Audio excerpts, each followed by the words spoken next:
Well, the U.S. Congress might not be able to agree on just about anything these days, but Canada's newly elected party, Quebecois, sure seems to be getting the ball rolling. The party has canceled the university tuition fee hikes, repealed laws to restrict public demonstrations, closed Quebec's only nuclear power plant, and put shale gas development in the province on hold, and even pledged to reimburse a $200 health tax credit to residents that passed last year. And that was just one day of Parliament session.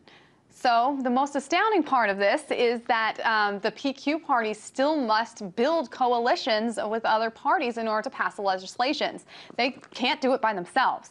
So is this first day of Parliament a sign of things to come? To discuss this, earlier I was joined by Jeremy Bedard-Bean, co-spokesperson for CLAS. Here's what he's had to say. Now, the tuition hike has been cancelled, as well as the repressive Bill 78 by the newly elected Parti Québécois government just a few days ago. This is stopping 6 months of hard struggle of Quebec students and the broader Quebec society against those measures. And our first thanks, of course, are not to the government, but to those hundreds of thousands of Quebecers who have shown up to demonstrations, who have gone on strike for the students, who have banged on casseroles for weeks on end for this broader population that joined in. It is because of them that we have finally been able to block this tuition hike. Now, Premier Marois said she wasn't decreasing funding to universities, as you said.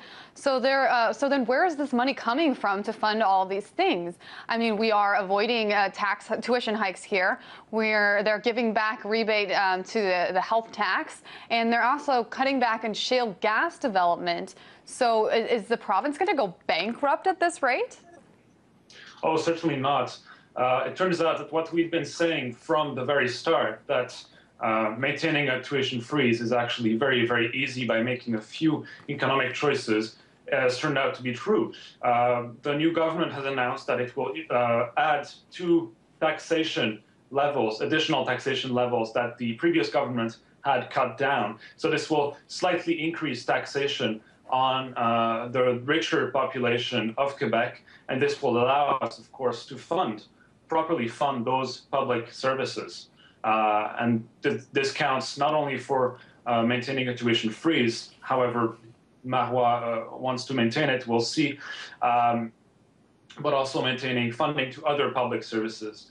Now, the Premier Marois has not yet declared a tuition freeze, which we had demanded throughout this strike. They have declared an end to the Liberal tuition hike, but they will be planning a summit on education in the next 100 days, where they will be pushing indexing tuition to the cost of living, which is a measure we oppose. So things are not over yet. But we can certainly find funds in this province to fund public services. The previous government had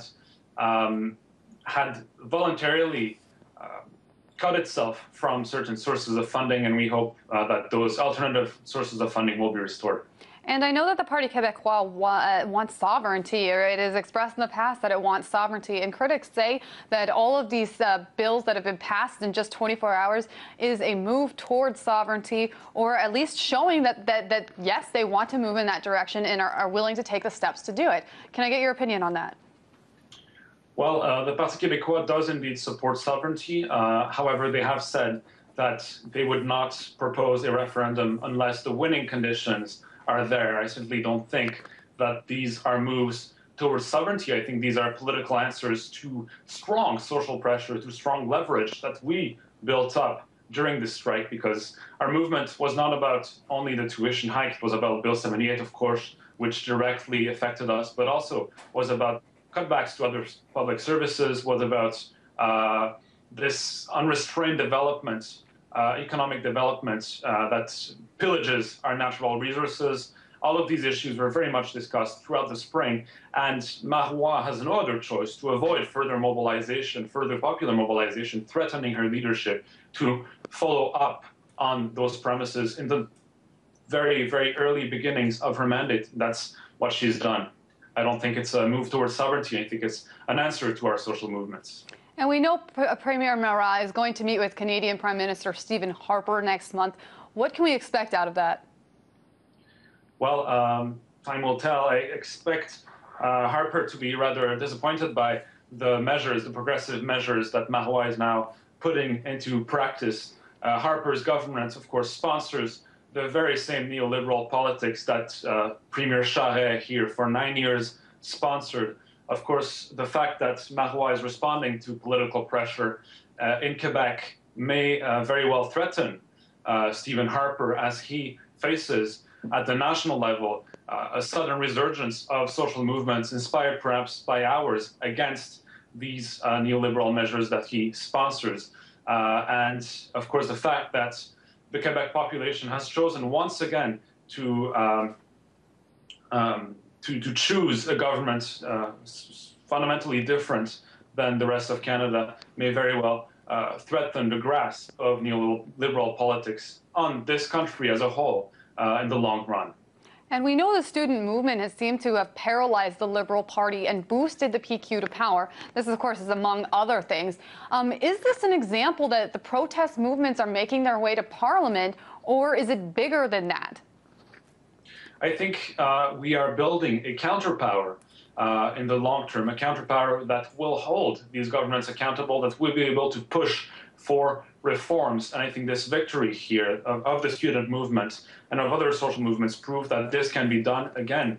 And that's how we want things to proceed from now on. Strengthen our social movements, build links with others in Canada and the rest of the world, and when we are attacked the next time, be ready to respond strongly with further strikes, with further means of pressure. And this leverage here that we've built through the strike will continue to exist, and we will continue to use it to oppose any measure that goes against the interests of students and of the working class. And I want to look at the bigger picture here and compare the Canadian protests that you guys have experienced with the U.S. Protests and the Occupy movement. We've got an election coming up. Is it possible that we'll see the legislative change that the student movement brought about in Quebec? You know, it's interesting because we've been spending a lot of time reaching out to other movements and other progressive activists in the rest of the country and also in the United States. So we've been able to link up with the Occupy movement, link up with socialist struggles in the United States, and perhaps talk about the lessons we learned from this struggle. And as these movements strengthen themselves in the United States, the Occupy movement does not seem to be waning. And as they learn from effective techniques learned elsewhere, we expect these movements, of course, to win victories like we won victories. 2 years ago, we were not at this stage, and perhaps the United States will see a maple spring. Well, it won't be a maple spring, of course. All of that is going to have to, we'll have to see about that. Jeremy Bedard-Ween, co-spokesperson for CLASS, thank you so much for your opinions, sir. We appreciate them. Bye-bye.